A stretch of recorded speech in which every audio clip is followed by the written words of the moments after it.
Welcome back to NBA Cinema, guys. So I want to talk about this clip that just come out about Yaxel Lendeborg and conversations he's had with Steve Kerr. Steve Kerr is known for not playing Jonathan Kuminga, not playing uh, James Wiseman. Their top draft picks that they get, they're not being developed in Golden State. And I know people were saying it's championship window and all that, but I think developing those guys, or at least one of them, could have potentially helped, with how you're going to move outside of the Steph Curry era, right? Because he's older and he's, battling more injuries and things like that and carrying the load of a team for a full season, man, that's a lot to ask for someone who's not only played in regular seasons, but has taken you to the finals that many times and won that many titles, right? So, um, we're going to listen to what Yaxel Lendeborg said because he is well aware of the negative stigma, that comes with rookies and playing in Golden State. Your conversation's been like with Steve to Well, this point? basically been about like expectations of what he expects out of me. He doesn't normally like play rookies as much. He has a history of that. But the way that the team is looking now, I'm gonna have a really good chance to play, maybe even start. So just having that like kind of hope definitely gives me extra motivation just to go out there and be one of the new guys that actually does that and actually comes in and builds a reputation right away.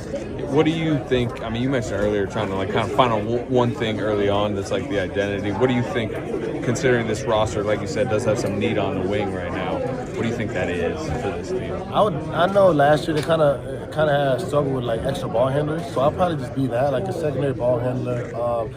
I would love to be the guy that they trust to guard the best player on the other team. So I mean, that being a 3-and-D kind of player, but like secondary playmaker as well. So I feel like with different lineups, there'll be different roles. So I mean, I'm willing to step into any single role that they need. When you look at the role that Draymond has played here, how much that inspires like what you can do? You know much about Yaxel, the rookie y'all just got? I know that. I know that guy be speaking his mind, and I like that. I respect that. I've seen him play. One of my really good friends, Mike Smith, did a year at Michigan. I played with some Michigan cats. I think he's going to be very good. I assume you saw the quote about what Steph and Draymond the other day. He's on one. He got to cross that bridge at one point in time, though. He got to run into them. So it'll be fun for him to get a hold of him. What do you think about that personality and potential? Y'all saw that? It was a bumblebee. It was not a bumblebee. Oh, I thought it was a bumblebee. About that talent, how he can help you on the court, and that personality within the locker room that has a all good. Personality's always good. All personalities are welcome. We need you to be loud. We need you to have that energy. And he plays tough. He is tough. I bet he played dominoes too, so I'm gonna crack his head in that. But he's gonna come in and be able to help right away. He's gonna fit in. He's got the mold to do everything and do everything well, guard everybody. I think he's going to come in and help, and he's going to be very comfortable. I mean, he's what, 20? He's 23, almost 24. I'm not worried because he's not 38. How immediately do you expect him to contribute?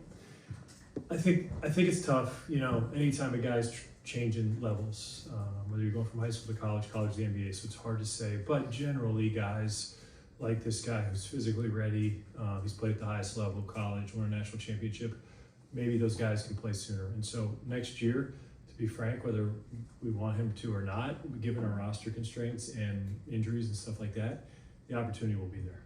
Mike, Now, I think what Lindenborg has that is favorable to him is he knows how to play. There's no projection in him. He's already 23 years old.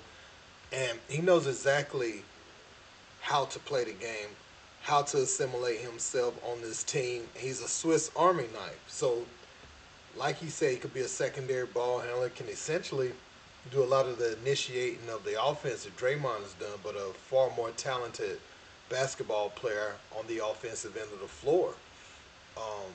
I think Lindenborg is going to be one of those guys who comes in just ready right away. I've been watching him since before he transferred to Michigan.